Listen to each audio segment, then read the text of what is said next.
What can I say about a guy who started with nothing, the meagerest of beginnings, dirt poor, and through his own determination and hard work and extraordinary talent, rose to the pinnacle of his profession, and now is beloved by everyone for being a great humanitarian. But enough about me. Trust me, he'd do the same for me. I've known Tommy Dreesen for over 25 years. We met and became fast friends in 1985, the night Frank Sinatra reopened the Chicago Theater on State Street. And there was an intimate dinner for Frank at La Strada at Michigan and Randolph, and Tommy and I bonded there. We're both Irish and Italian. We're both about the same age, old. I could do 2 hours on Tommy Dreesen, but I think this kind of sums it up. My wife Susan has a plaque in our office over the desk that reads, "The best and most beautiful things in this world cannot be seen or even touched. They must be felt with the heart." That was written by Helen Keller many years ago. Tommy Dreesen's heart is bigger than Chicago. It's bigger than Lake Michigan. He has touched people all over the world with his heart. People who have been lifted up by Tom's acts of goodwill. His children, his grandchildren, his beloved sister Darlene, his brothers, his friends, the military servicemen and women that he's visited serving in Iraq and Afghanistan, the Chicago Police and Fire Departments, and then there's countless charities. I personally feel blessed to call Tommy my dear friend, and I am thrilled to welcome him into this very special fraternity, the Illinois Fatherhood Initiative. Ladies and gentlemen, Tom Dreesen.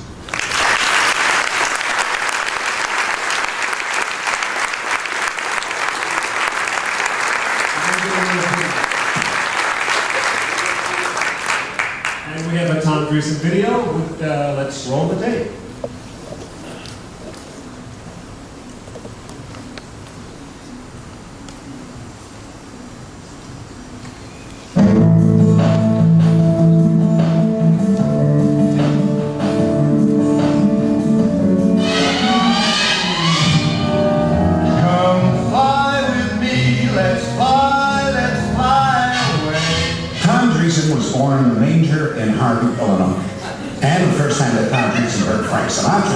He was shining shoes in a tavern in Harvey, Illinois, on the south side of Chicago. Little did he know that he would one day fly with Frank for 13 years all over the country, appearing in the most prestigious venues America had to offer, with his name on the marquee with the chairman of the board. His journey into comedy began soon after his discharge from the Navy, where he had served aboard the USS Tarawa and the USS Essex and helped bring a close to the Cold War. It all started for Tom in September 1969, when he went on stage for the very first time as a member of the comedy team of Tim and Tom, America's first black and white comedy duo. In a book recently written about the groundbreaking team, the publisher said, as the heady promise of the 60s sagged under the weight of widespread violence, rioting, and racial unrest, these 2 young men, one black and one white, took to the stages across the nation to help Americans confront the racial divide by laughing at it. After more than 5 years, the team decided to go their separate ways, and Tom began his solo career as a stand-up comic and a very funny storyteller. After countless nights on the road and apart from his family, Tom got his first big break with his debut appearance on The Tonight Show starring Johnny Carson. The world of show business began to unfold for Tom. He went on to make 61 appearances on The Tonight Show, and today is one of David Letterman's favorite guests, and from time to time has been tapped to guest host late night and late night. It all began with that very first Tonight Show appearance, which launched him as a regular guest on talk shows hosted by the likes of Sammy Davis Jr., Dinah Shore, Mike Douglas, Merv Griffin, and joining the fun on some of Dean Martin's famous roasts. Sam wasted no time in booking time as his opening act for 2 months, which actually turned into 3 years. But it wasn't long before Frank Sinatra himself took an interest in Tom and said, "Come fly with me, baby." Of course, Tom did, for 13 years in 45 to 50 cities a year, until Frank sang his last song. The best is yet to come. And so it is today with Tom. You might find him playing golf at the Bobo or the Frank Sinatra golf tournaments, or at the AT&T in Pebble Beach. He could be guest performing or hosting on national television, or at one of America's prestigious events, or on stage in Las Vegas, entertaining our troops in Iraq or running a marathon for MS or another worthy cause. He's all over the place. No matter where it is, Tom believes, just like Frank Sinatra did, that the best is always yet to come. What I admire most about my dad is that he's always there for us, and not only us, not only the kids, his friends, family, everybody. I mean, everybody knows they can call him and get advice. But I have to tell you, this is my dad's cereal bowl. Yes, with shredded wheat, cornflakes, Cheerios, and Raisin Bran, and he eats this every day.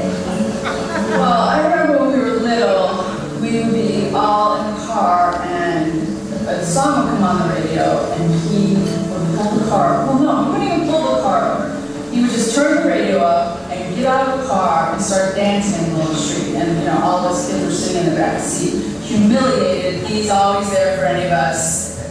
Any time of the day or the night, we call him, we have a problem, we need somebody to talk to, he's always there. And it's not only us, it's his friends, it's the family, it's anybody. He turns, you know, the most difficult situations into, you know, humorous situations that, you know, it helps us all get through difficult times in our lives. Dad was the kind of guy that could never even program his VCR. Now, the same guy is on a laptop, an iPad, an iPhone, Facebook, Twitter, he does it all. He's a tech geek. A lesson that I've learned from my dad is laughter is the best medicine. One thing you might not know about my dad is that he's incredibly organized. His house is meticulous, his closet is in order, but when we all get together for dinner, he's always late. We love you, Grandpa. You're the best. Dad, thank you so much for teaching me what a great friend should be, what a great parent should be, and how to love without judgment. I feel truly blessed that you are my father. I love you.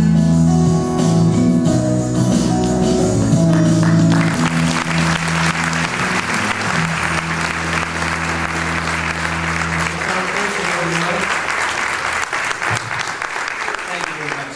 You've all been here a long time, so I want to thank my friend Joe Ahern, who introduced me, and congratulations to all of you. One quick story, I tell a story about Joe Ahern, and it's true. He's a man that he's got a heart, as he said, but I have a heart, he's got a bigger heart. We were walking up Michigan Avenue a couple days ago, and he saw an old raggedy bum walking up the street with holes in his shoes. In fact, one of the shoes, the sole was flapping, and Joe reached in his pocket, pulled out a lot of $100 bills, this thick, and with a big rubber band around it, and he took the rubber band off and he said to the guy, "Here, put this on your shoe, it'll stop it."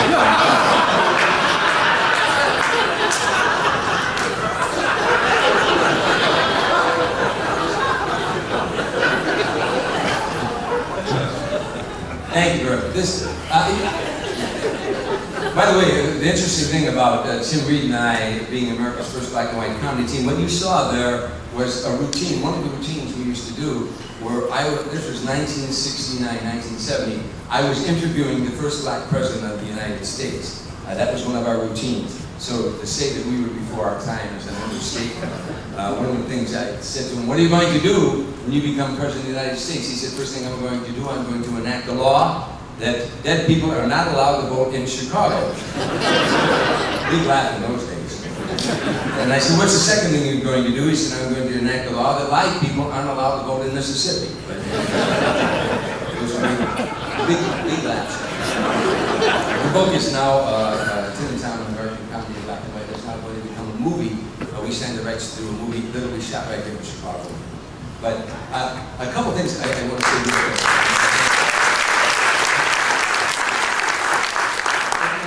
And some you may like and some you may not like. But these are my feelings. I want to speak from my heart. First of all, let me go back to the importance of a dad. My father was an alcoholic. He drank all the time. He spent most of his time in bars. Good man, but he had a disease. When one of your parents has a disease, you learn to hate the illness but love the man. So we endured. My 8 brothers and sisters endured while he spent all his time in the bars most of the time. And I remember I played a lot of sports, and my father never ever came to a game where I played.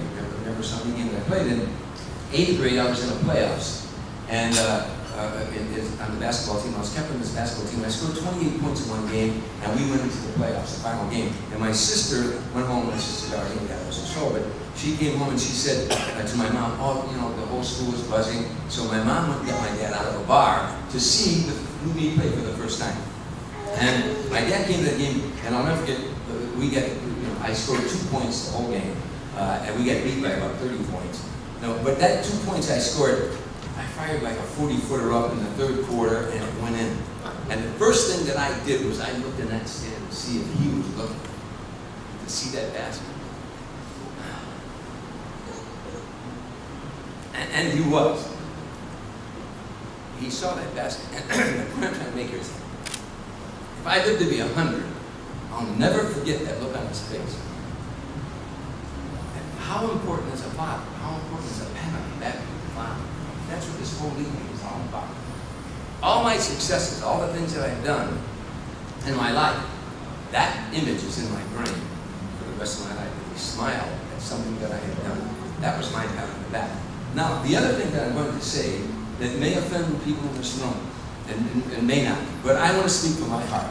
Growing up in Harvey, when I was growing up in Harvey, in 1960, 4% of the children being born were being born fatherless. 4%. Today, over 70% are being born fatherless. Where did that all begin? How did that happen in America in such a short time? In my neighborhood, when I was growing up in the white or black community, if a little girl got pregnant, the whole neighborhood went out there and told that kid, "Come here, you, come here. No, you're not getting away with this. No. You say you're not going to marry her? Okay, but you're going to take care of that child." And the community made sure that happened. Today, 77% of all teenage crimes are being committed by fatherless teenagers. 77% of all teenage crimes are being committed by fatherless teenagers. 75% of the children being born in Detroit this year are being born fatherless. In Harvard, where I grew up at, over 70% of the children being born are being born fatherless. Where did that begin? How did that happen? When we were growing up, did we ever hear if you have one baby, you get $220 a month? If you have 2 babies, you get $340 a month. If you have 3 babies, you get $440 a month. If you have 5 babies, you get... We never heard that. The community stepped up. The churches, the people of the community stepped up. The men of that community would not let that happen.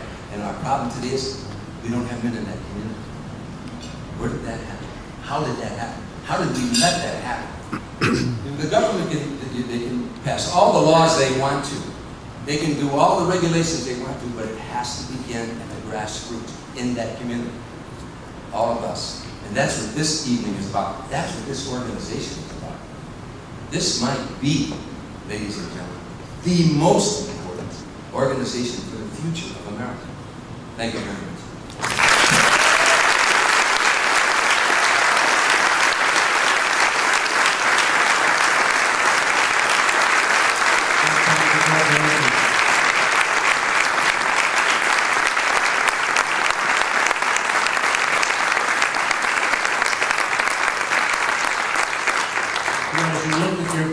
I'm sure you saw that one of our honorees tonight was the new mayor of the city of Chicago.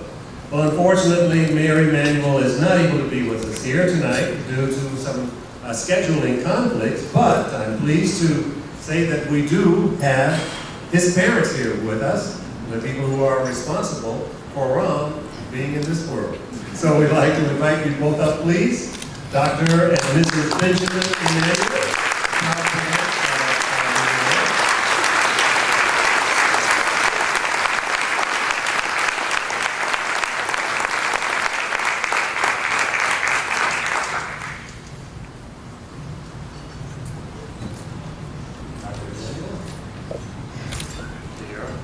I'd like to say a few words. I'm gonna let you talk first.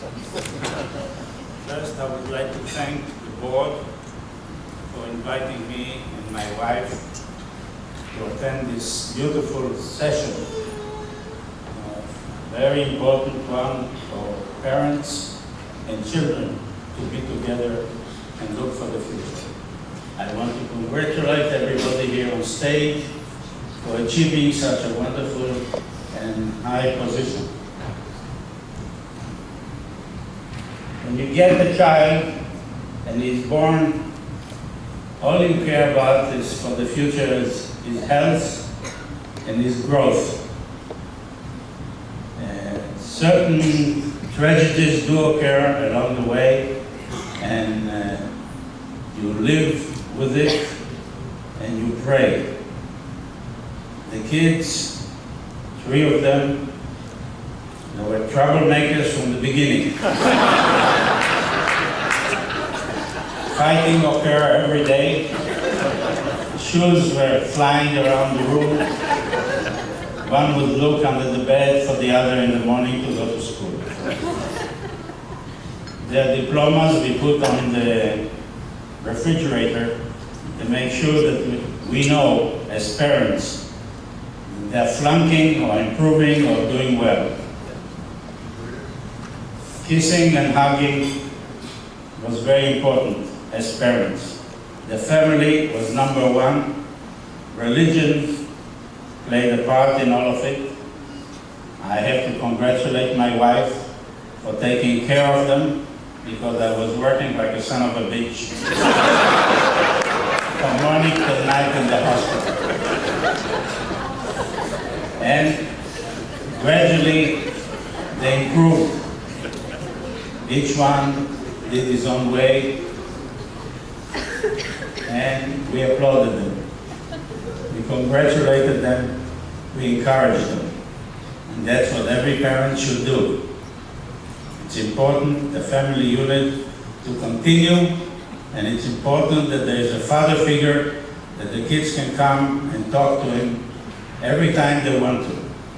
We discussed everything from alcohol to sex to brotherhood and family. And I'm proud to say that they're all doing well and their kids are wonderful. So I want to thank you first of all for inviting us, and I'll give the phone to my wife who raised them.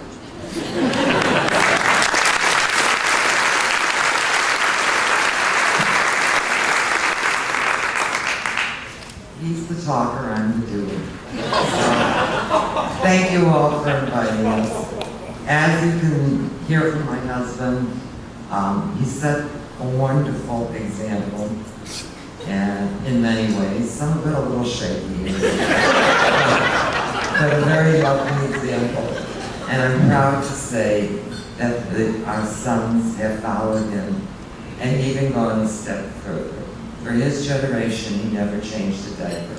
And I made sure their wives knew that they had to change diapers. Thank you again, and good night from us.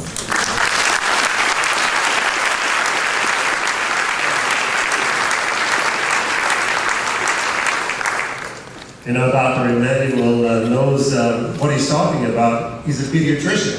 So he knows a little bit about raising healthy, happy children. I'm a sex therapist. Because he said he's a sex therapist as well. So I think we know where our mayor, and we do have a Ron Emanuel video, so let's not miss that. You can roll the tape, please.